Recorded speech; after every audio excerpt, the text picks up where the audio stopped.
본문은 예수님이 1장 8절에서 말씀하셨던 오직 성령이 너희에게 임하면 너희가 권능을 받고 예루살렘과 온 유대와 사마리아와 땅끝까지 이르러 내 증인이 되리라 하시니라를 이루고 있다는 것을 말하고 있습니다.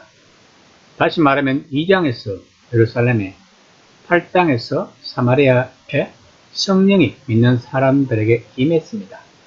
이제 드디어 성령이 이방인들에게도 임하고 있는 내용입니다. 물론 가이사랴를 땅끝이라고 할 수는 없지만 이제는 그 메시지가 이방인들만 아니라 로마인들에게까지 전해졌다고 누가는 이야기를 하고 있습니다. 이방 세계에 복음을 전할 때 중요한 것은 복음을 전하는 자에게 성령의 능력이 임해야 한다는 것입니다. 그래야만 그 권능의 힘으로 복음을 전할 수 있다는 것입니다. 이 말씀은 굉장히 중요한 말씀입니다. 교회사를 보면 복음이 처음 들어가는 곳에서는 많은 기적과 이적을 경험했다고 합니다.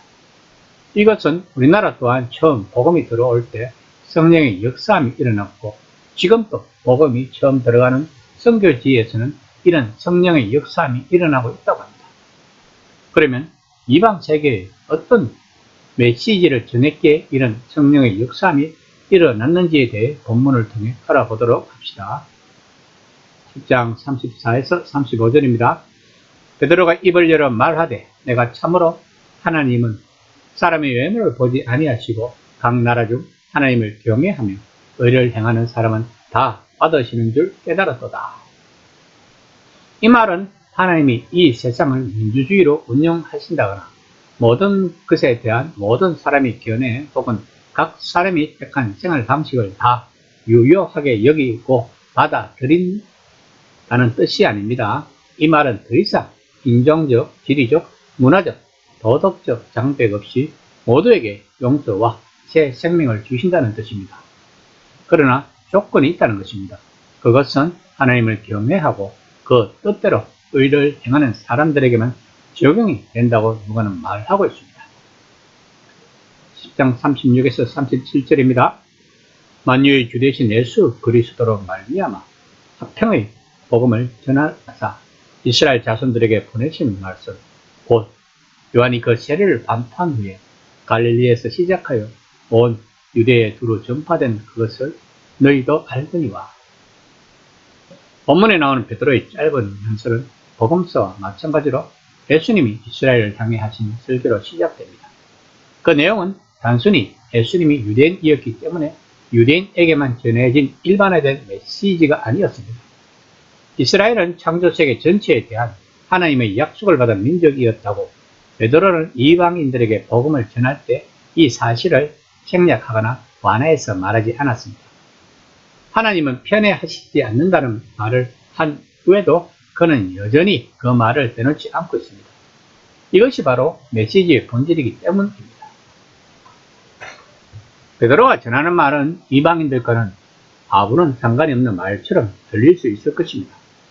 세례 요한이 이스라엘의 메시지를 전했고 예수님은 유대와 갈릴리를 두루 다니셨고 예루살렘에서 사건이 절정에 달했고 이제 우리 유대인들은 예수님의 부활을 증언하고 있다는 것입니다.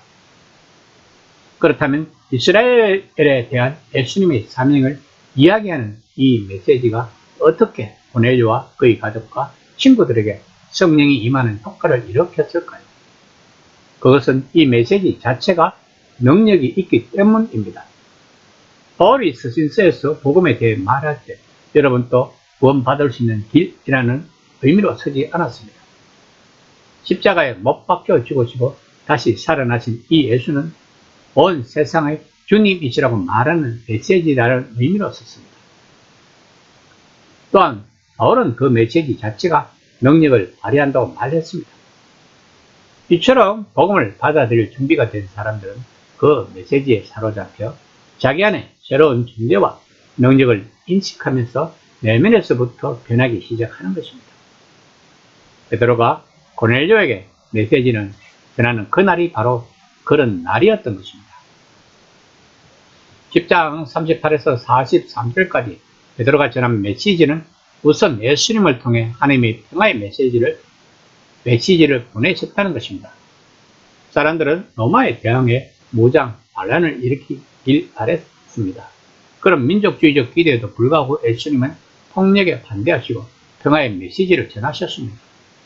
그런데 성령과 능력으로 하나님이 예수님께 기름 부으심으로써 그 메시지를 인정하셨습니다.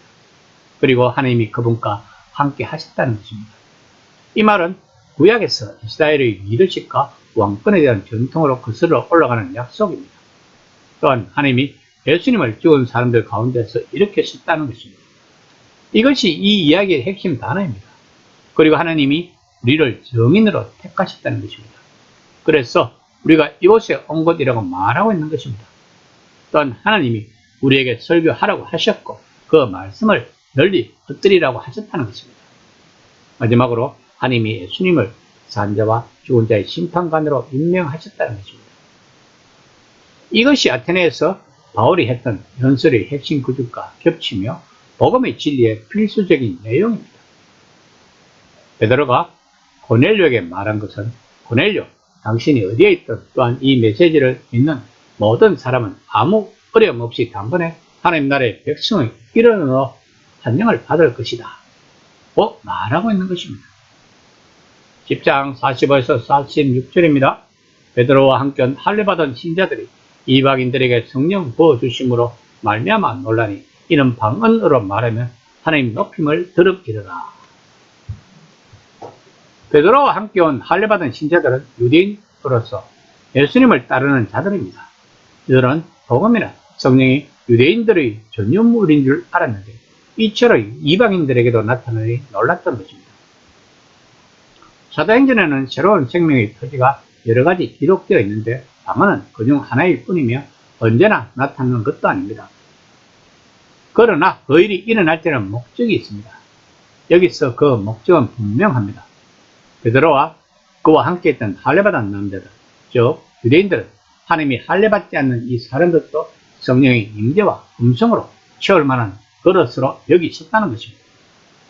그러므로 베드로는 명하여 예수 그리스도의 이름으로 세례를 베풀라 하니라.